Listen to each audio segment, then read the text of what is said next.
I mean, how many times have we been at a pool and you see this chick getting like her best friend's photo, and they're pushing up out of the pool with the thong hanging out, and it's like that's the only reason girls are friends with each other is to get those photos, right? So it's like you just see that side of the industry. Well, It's I don't so think that's vacuous the and only shallow. reason. I would just say that maybe Instagram is vacuous and shallow, but it's created this world where not only, I mean, naturally men want youth and attraction in a woman, but now with the internet, with the way women are being rewarded, it's almost like, sure, we have this giant feminist movement, but at the same time, we've got this horrible currency we've created called likes and follows that deems you only as important as the photo you post.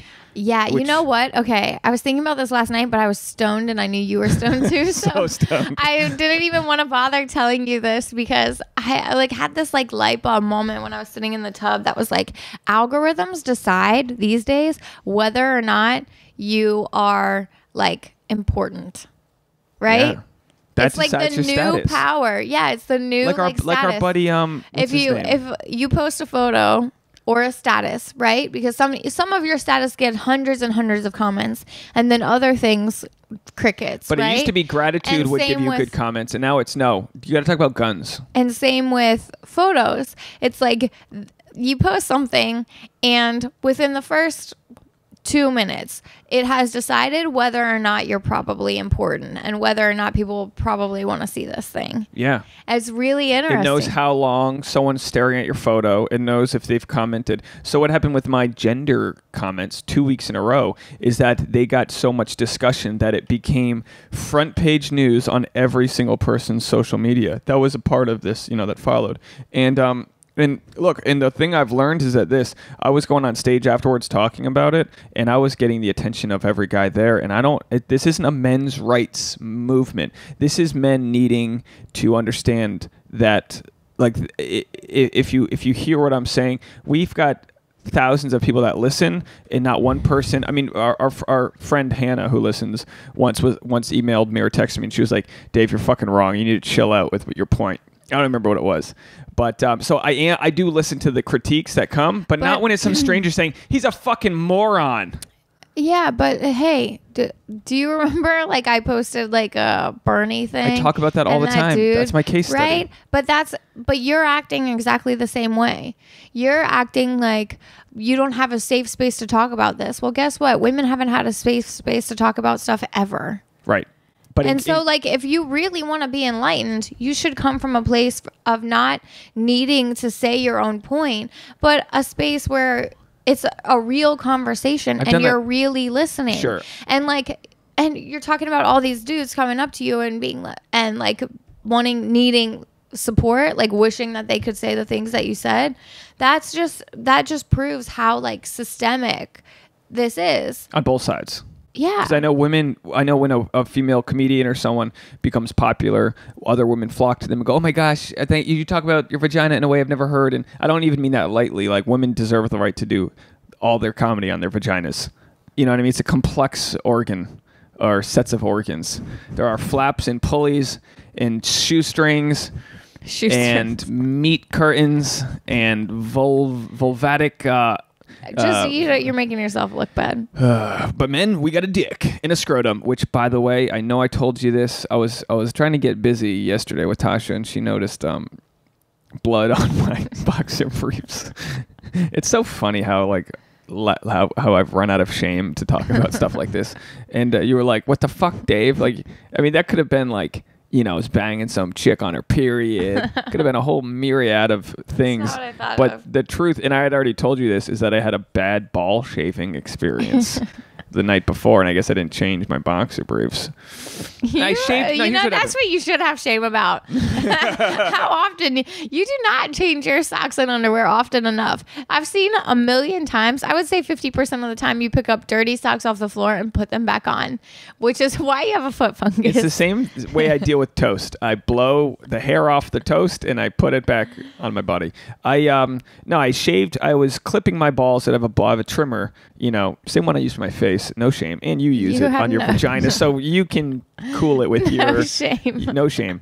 So, because what's the difference? Ball hair, face hair. It's like, but my cousin Tim, who I used to live with, I used to use his face trimmer on my balls. That's something I finally can admit to, which is like jokes on me because he probably used it on his ass. He had a hairy ass, so jokes on me.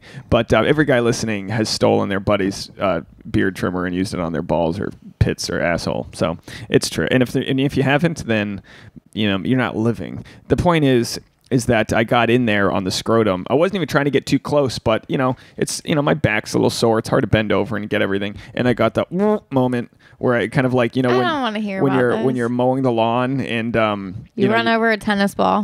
more like you run over like a towel because it really gets stuck in the blade because the tennis ball just shoots it right out. This kind of and I turned off the trimmer and I had to pull a piece of skin off the. It was a small piece of skin, but I had to pull a piece of skin off. All right, gross. Anyway, I showered and I thought everything was fine. Then after I cleaned and showered, I put my boxer briefs on. But what's the point of that? How do we get into I that? don't know.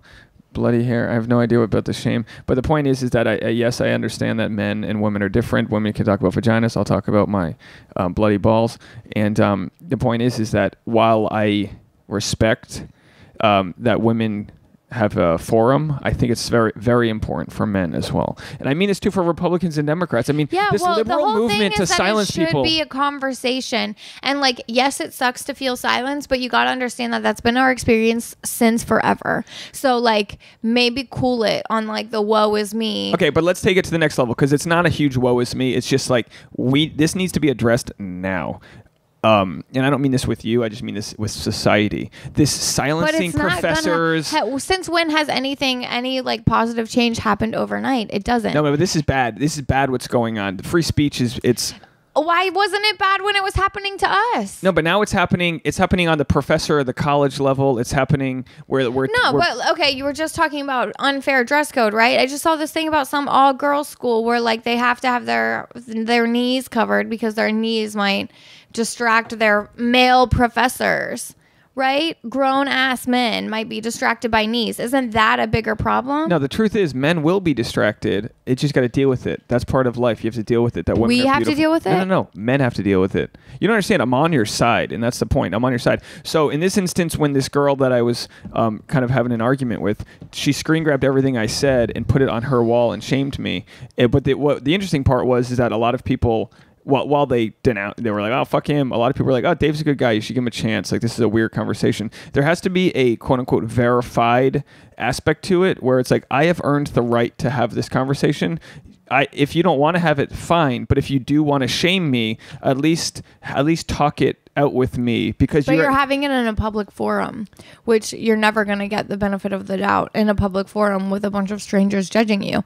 That's why it doesn't have to be you on your soapbox shouting from the pulpit. Well, like it should be a conversation that you are having with your friends in private. It's a little different that it's a public forum, but it's also it is a close community of comedians, and we're supposed to be the ones not to be all crazy. Has anyone ever said anything on the internet and didn't get shit from strangers for it? Literally anything. I can't talk about politics. I can't talk about the women's movement. I can't talk about any of that. I get shit from strangers, men and women alike. What if this guy that talks shit to you... People have differing opinions, and they don't care about your experience. Wouldn't it be worse if this guy who talks shit to you was a photographer who worked in Los Angeles and you had 150 friends in common? This is like a small high school of people where while it's a stranger... But the point is that you're saying there should be some sort of verifiable that I have earned the right to talk about this. Well, you haven't. You haven't, and that doesn't exist. I have the right to talk about it in a respectful way. But you're talking about it on the internet with strangers, expecting strangers to give you the benefit of the doubt, which does not exist. No, I understand. I'm treading lightly. I understand. And in that post about women being more attracted to power, and the guy wrote in, well, what are you talking about? I have a girlfriend and I don't have any power. And I was like, you're a stand-up comedian. Sure, you're broke and poor, but we're not all. Not everything's about money. If it was that case, you wouldn't be with me. Like, I'm not a rich guy, but I think what I possess on the inside is way more valuable than whether or not I can play the stock market well. Do you know what I mean? And I'll be rewarded for that in my time, in whatever way I deserve to be rewarded. The point is that status needs to be seen. And the whole point of this topic, and we'll get out of it, but the whole point of it was that if men can acknowledge that women are attracted to their status, maybe they'll stop abusing it and learn that the best way to use your status is to just be a good, decent human being. Don't be Louis C.K., who invites someone into his hotel room and asks if he can jerk off, because even though that sounds right in some sort of twisted way, I asked him nicely, you have to realize your position of power isn't, you're not famous, you don't have money at his point. He wasn't famous. He didn't have a TV show. What he had was a giant status in the stand-up community. And when you extend that to the level of the Weinsteins, the Kevin Spaceys, you realize these are psychos, literally, who are using their power and their status in a way to abuse their victim, and their victim doesn't feel like they can respond to it. And we need to teach our men, boys, my brothers, Jack and Jameson, that just because you're the social chair in your fraternity doesn't mean you get to grab a girl's, you know what I mean? Like, you need to know where you stand and use that. That doesn't mean don't pursue power in the sense of status. If you're a rapper or a poet or a biologist, you do whatever you can to give back to the world and be a good person, and the right girl will find you. Can we agree on that? Like, that's where it's at, is that the law of attraction will introduce you to your soulmate when you've reached that status level where you're happy with who you are on the inside. Sure. Okay, good. So, moving on.